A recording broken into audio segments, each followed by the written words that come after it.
तो दोस्तों ये हमारा क्वेश्चन नंबर 3 का third part, prove that the following are irrationals. इसके दो पार्ट हमने कर लिए हैं, 1/√2 और 7√5।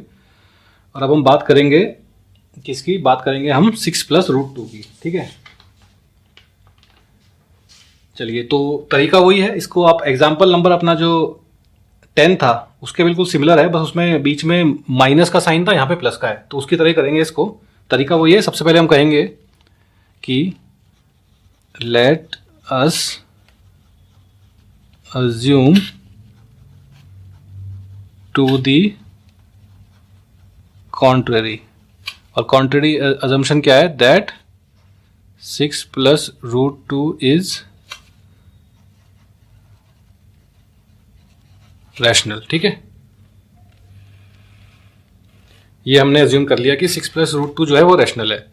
अब देखिए 6 पर रैशनल नंबर क्या होता है, जिसको कि इंटीजर बाय इंटीजर की फॉर्म में लिखा जा सके, मतलब a/b की फॉर्म में लिखा जा सके और a और b दोनों क्या हो, इंटीजर। ठीक है, तो हम आगे चलते हैं कि since 6 + √2 is rational,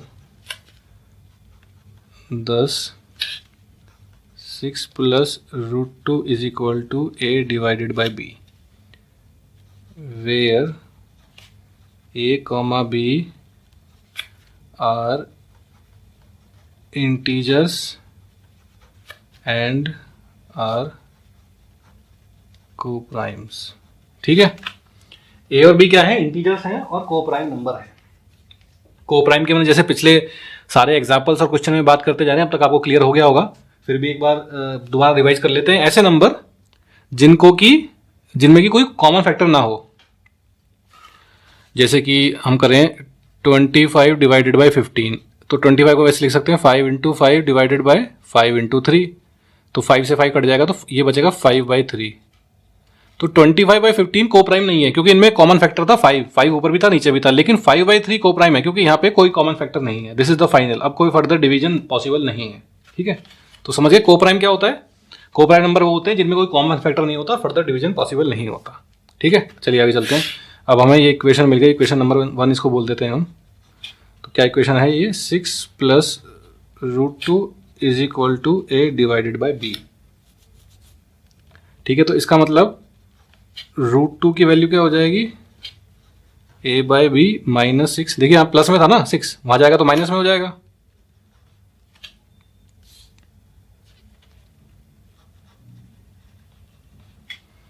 a -6b/b। अब देखिए इसको, देखिए a इंटीजर है, b इंटीजर है, तो इंटीजर बाय इंटीजर क्या होता है, रैशनल। 6 इंटीजर है तो इंटीजर हमेशा रैशनल होता ही है, तो रैशनल माइनस रैशनल क्या होगा, रैशनल। ठीक है, तो हम लिख सकते हैं since a, b and 6 are rationals, then a/b -6 is also rational। ठीक है, and since √2 is equal to a/b -6, then √2 is also, क्या बात हुई यहाँ पे हमने कहा कि देखिए a इंटीजर, ये a/b रैशनल है और 6 रैशनल है, रैशनल माइनस रैशनल रैशनल, तो ये जो पूरी टर्म है ये एक रैशनल हुआ और √2 इसके इक्वल है, √2 इक्वल्स टू a/b -6, तो √2 किसी रैशनल नंबर के इक्वल है, तो मतलब √2 खुद भी रैशनल हुआ। तो ये हमने कहा कि देन √2 इज ऑल्सो रैशनल। ठीक है, लेकिन ये तो गलत बात हो गई, क्यों, but this contradicts to the fact that, क्या फैक्ट है वो, कि √2 जो है वो इरेशनल है।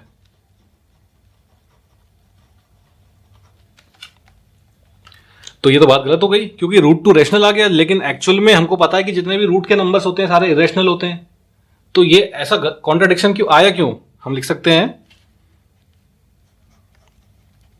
This contradiction has arisen because of our incorrect assumption। और वो incorrect assumption क्या था? वो incorrect assumption था that 6 plus root 2 is rational। ठीक है, so we can conclude that 6 plus root 2 is क्या है? 6 plus root 2 irrational है। ठीक है, आपको बात क्लियर हो गई कि रूट टू, इसमें हमने की पॉइंट्स एक बार दोबारा रिवाइज कर लेते हैं। सबसे पहले हमने 6 प्लस रूट 2 को माना रैशनल, फिर ए बाई बी की फॉर्म में हुआ, लेकिन उसके बाद हमारे पास रूट 2 रैशनल आ गया। लेकिन हमको पता है कि रूट 2 तो इरेशनल है, क्योंकि वो रूट का स्क्वायर रूट का नंबर है और स्क्वायर रूट के सारे नंबर इरेशनल होते हैं। तो ऐसा गलत क्यों आया? ऐसा गलत हमने कहा कि इसलिए आया कि हमारा जो अजम्पशन था कि 6 प्लस रूट 2 रैशनल है, वो गलत था। तो वो गलत था, तो सही बात क्या हुई? सही बात ये हुई, उसकी उल्टी बात वो ये है कि we can conclude that 6 plus root 2 is irrational.